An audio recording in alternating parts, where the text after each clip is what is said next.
Hello, welcome back to my channel. അപ്പോൾ ഇന്ന് വളരെ ഈസി ആയിട്ട് മിനിറ്റുകൾ കൊണ്ട് തയ്യാറാക്കിയെടുക്കാൻ പറ്റിയ നല്ല ടേസ്റ്റി ആയിട്ടുള്ളൊരു ബ്രേക്ക്ഫാസ്റ്റ് റെസിപ്പിയാണ്.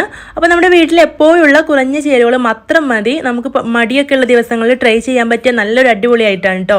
ഇതിലേക്ക് കറിയൊന്നും ഇല്ലാതെ തന്നെ നല്ല ടേസ്റ്റിയാണ്. ഇനിയിപ്പോൾ കറി കൂട്ടി കഴിക്കാനാണെങ്കിൽ അങ്ങനെയാണെങ്കിലും നല്ല ടേസ്റ്റ് തന്നെയാണ്. അപ്പോൾ നമുക്ക് വളരെ ഈസി ആയിട്ട് തയ്യാറാക്കിയെടുക്കാൻ പറ്റിയ ഈ ഒരു പലഹാരം എങ്ങനെയാണ് തയ്യാറാക്കുന്നതെന്ന് കണ്ടു നോക്കാം. അപ്പോൾ അതിന് വേണ്ടിയിട്ട് ഞാനിവിടെ ഒരു മിക്സിയുടെ ജാറിലേക്ക് 1 കപ്പ് അളവിൽ മൈദ ചേർത്ത് കൊടുക്കുന്നുണ്ട്.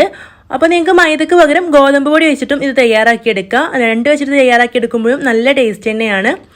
ഇനി നമുക്കിതിലേക്ക് ആവശ്യത്തിനുള്ള ഉപ്പ് ചേർത്ത് കൊടുക്കാം. ശേഷം ചേർത്ത് കൊടുക്കുന്നത് പഞ്ചസാരയാണ്. അപ്പോൾ ഒരു 2 ടീസ്പൂൺ പഞ്ചസാര ചേർത്ത് കൊടുത്തിട്ടുണ്ട്. അപ്പോൾ പഞ്ചസാര നിങ്ങൾ എന്തായാലും ചേർത്ത് കൊടുക്കണം കേട്ടോ. പഞ്ചസാര ചേർക്കുമ്പോഴാണ് നന്നായിട്ട് തന്നെ മൊരിഞ്ഞൊക്കെ കിട്ടുള്ളൂ. ഇനി ഇതിലേക്ക് 1 ടീസ്പൂൺ വെളിച്ചെണ്ണ ചേർത്ത് കൊടുത്തിട്ടുണ്ട്. ഇനി നമ്മൾ മൈദ എത്രയാണോ എടുത്തത് അതേ അളവിൽ വെള്ളം കൂടെ ചേർത്ത് കൊടുത്തിട്ടുണ്ട്. അപ്പം ഞാനിവിടെ 1 കപ്പ് മൈദയിലേക്ക് 1 കപ്പ് വെള്ളം ചേർത്ത് കൊടുത്തിട്ടുണ്ട്. അപ്പോൾ നിങ്ങൾ ഗ്ലാസ്സിലൊക്കെയാണ് അളന്നെടുക്കുന്നതെങ്കിൽ 1 ഗ്ലാസ് മൈദയിലേക്ക് 1 ഗ്ലാസ് വെള്ളം ചേർത്ത് കൊടുക്കാം. അപ്പോൾ നമ്മൾ ഈ ഒരു മാവ് തയ്യാറാക്കി കഴിഞ്ഞത് ചുട്ടെടുക്കുമ്പോഴാണ് കേട്ടോ ഈ ഒരു പലഹാരം ശ്രദ്ധിക്കേണ്ടത്. ആ ഒരു രീതിയിൽ തന്നെ ചുട്ടെടുത്താൽ മാത്രമേ നല്ല ടേസ്റ്റിൽ കിട്ടുള്ളൂ. അപ്പോൾ ഇതിനൊരു സ്പൂൺ വെച്ചിട്ട് നന്നായിട്ട് തന്നെ ഇളക്കി കൊടുത്തിട്ട് ഇന്ന് അടിച്ചെടുക്കുന്നുണ്ട്. നന്നായിട്ട് തന്നെ ബ്ലെൻഡ് ചെയ്ത് കൊണ്ടുവന്നിട്ട് ഒരു ബൗളിലേക്ക് ഒഴിച്ചു കൊടുത്തിട്ടുണ്ട്. നമുക്കിതിലേക്ക് 1 or 2 പിഞ്ച് മഞ്ഞൾപ്പൊടി ചേർത്ത് കൊടുക്കാം. അപ്പോൾ ഇത് ഓപ്ഷനിലാണ്, നല്ലൊരു കളർ കിട്ടാൻ വേണ്ടിയിട്ടാണ് ഇങ്ങനെ ചെയ്യുന്നത്. ഇനി ഇതിലേക്ക് ചേർത്ത് കൊടുക്കുന്നത് മുട്ടയാണ്. ഞാനിവിടെ 2 മുട്ടയാണ് എടുത്തിട്ടുള്ളത്. നിങ്ങൾക്ക് വേണമെങ്കിൽ 1 മുട്ട ചേർത്ത് കൊടുത്താലും നല്ല ടേസ്റ്റ് ഉണ്ടാവും. മുട്ടയുടെ അളവ് കൂടുമ്പോൾ ഇത് നല്ല ടേസ്റ്റ് ആയിട്ട് തോന്നിയിട്ടുണ്ട്. അതുകൊണ്ടാണ് ഞാനിവിടെ 2 ചേർത്ത് കൊടുത്തിട്ടുള്ളത്. എന്നിട്ട് നല്ലപോലെ ഒന്ന് മിക്സ് ചെയ്തെടുക്കാം. അപ്പോൾ ഒരു വിസ്ക് ഉപയോഗിച്ചിട്ട് നന്നായിട്ട് തന്നെ മിക്സ് ചെയ്തെടുത്തിട്ടുണ്ട്. അപ്പോൾ നിങ്ങൾ 1 മുട്ടയാണ് ചേർത്ത് കൊടുക്കുന്നതെങ്കിൽ കുറച്ചുകൂടെ ഒന്ന് വെള്ളം ഒഴിച്ചു കൊടുത്തിട്ട് ഈ ഒരു പരുവത്തിലാക്കി എടുക്കണം കേട്ടോ.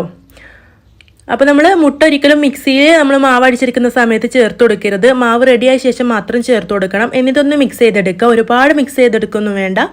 അപ്പോൾ നമ്മുടെ മാവ് ഇവിടെ റെഡിയായി. ഇനി നമുക്കിത് എങ്ങനെയാണ് ചുട്ടെടുക്കുന്നതെന്ന് കണ്ടു നോക്കാം. അതിന് വേണ്ടിയിട്ട് പാൻ ഗ്യാസ് സ്റ്റോപ്പിൽ വെച്ച് കൊടുത്തിട്ടുണ്ട്. ചൂടായ ശേഷം ഇതിലേക്ക് മാവ് ഒഴിച്ചു കൊടുക്കണം. അപ്പോൾ പാൻ ഒരുപാട് ചൂടാവരുത് കേട്ടോ. അങ്ങനെയാണെങ്കിൽ ഈ ഒരു അപ്പത്തിൽ ഹോളൊക്കെ വന്നിട്ട് അത് പൊങ്ങിയൊന്നും വരില്ല. അപ്പോൾ മീഡിയം ചൂടിലുള്ള പാനിലേക്ക് നമ്മളിതുപോലെ 1.5 തവി മാവ് ഒഴിച്ചു കൊടുത്തിട്ട് ചുറ്റിച്ചു കൊടുക്കുക. എന്നിട്ട് തിരിച്ചും മറിച്ചൊക്കെ ഇട്ട് കൊടുത്തിട്ട് ഒന്ന് വേവിച്ചെടുക്കണം. അപ്പോൾ ഇത് ചെറുതായിട്ട് ഇങ്ങനെ പൊങ്ങി വരും. ഒരുപാട് പൊങ്ങിയൊന്നും വരില്ല.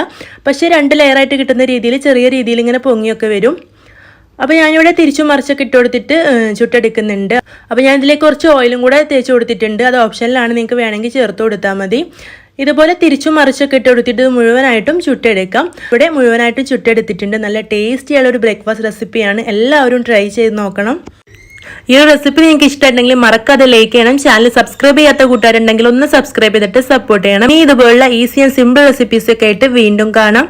താങ്ക്